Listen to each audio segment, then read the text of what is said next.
The boons of Rakshasas are like most of our current day laws. There's always scope for interpretation and a loophole. And one such group of Rakshasas are Nivathakavachas.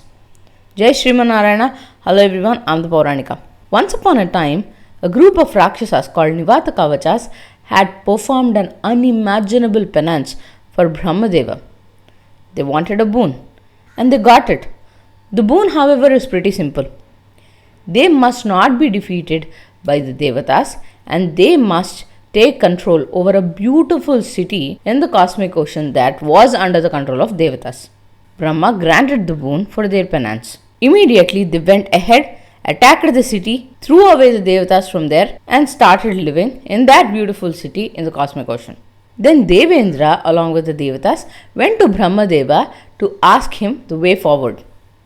Then Brahmadeva said, while Nivathakavachas cannot be defeated by devathas, Indra in a different form will be able to defeat them. Just like Nivathakavachas, there were another pair of Rakshasas by names Parvata and Kalakeyas. They too did a great penance, and the boon they asked was also very simple. They wanted their people to be happy forever, must not be defeated by devathas, and they wanted a city that floats in the air and can go anywhere at will.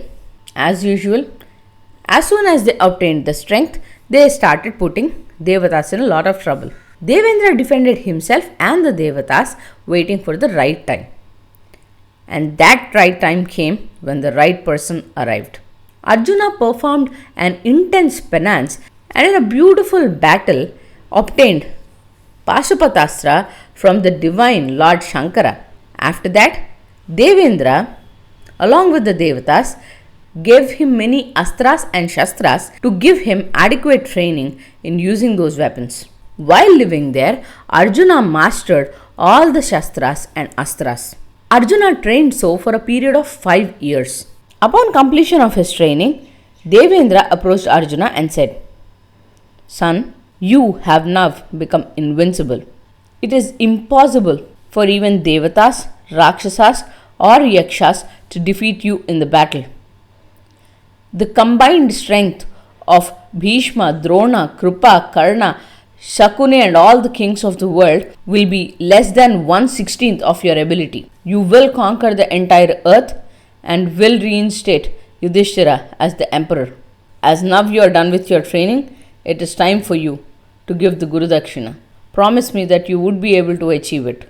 Then Arjuna bowed and said, Devendra, I will achieve it even if it is impossible. Command me on what needs to be done. Then Devendra told Arjuna about the Nivathakavachas and asked him to defeat them and return. Arjuna accepted the bidding. Before sending him to the battle, the devathas gave him a conch. As it was presented or given by the devathas, that conch attained the name Devadattam. The sound generated from the conch sends shivers down the spine of the enemy in a battlefield. Devendra also presented Arjuna with an armor. He then called his charioteer Mathali to take Arjuna to Nivathakavachas. On a chariot driven by 10,000 peacock-colored horses, Arjuna along with Mathali cruised through the cosmic ocean to the city of Nivathakavachas. And an intense battle started between Arjuna and the Nivathakavachas. Multiple weapons were exchanged and many Rakshasas were injured. Nivathakavachas faced the lone warrior with multiple tricks. They used Agrayastra and created fire to burn Arjuna. Arjuna countered it with Varunastra and used rain to extinguish the fire. Then the Nivathakavachas used Vayuvyastra and created a dangerous hailstorm. Arjuna countered it with Parvatastra and created a mountain that would block the wind flow. After an intense battle, Nivathakavachas got frustrated and they flew up into the sky and created unimaginable darkness. The darkness was such that even Mathali feared for Arjuna. He did not know if Arjuna was still on the chariot or he slipped away. He called his name again and again, and Arjuna responded.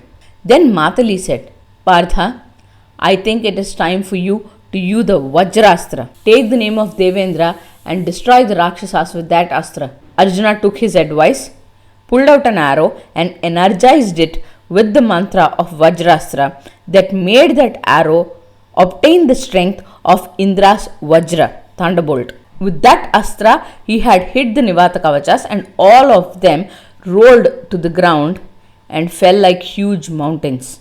After taking over the beautiful city, Arjuna and Mathili started returning to Amaravati, the city of the devathas. On his way, Arjuna saw a beautiful flying city. He hasn't seen anything like that ever in his life. Mathili told him that the name of the city is Hiranyapuri, the flying city of gold. He told Arjuna the story of Parvata and Kalakeyas and how they are protecting their people and attacking the devathas. Then Arjuna decided to battle them and asked Mathili to approach the city. In an intense battle that followed, Arjuna defeated the Rakshasas and won that city as well. Causing utmost happiness to the devathas, he returned to Amaravati and was blessed by Devendra and other devathas. Then one day, Devendra told Arjuna that his training was completed and he can return to his brothers.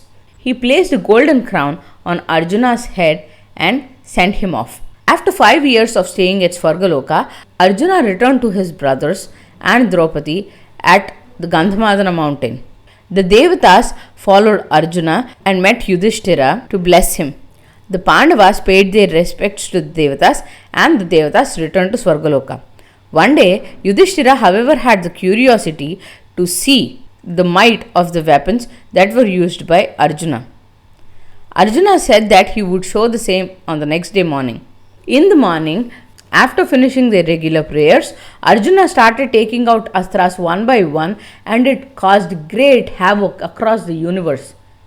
Then sage Narada rushed to the spot and told Arjuna that he must never use them when there is no target, and even when there is a target, he must use it only when it is essential to protect himself.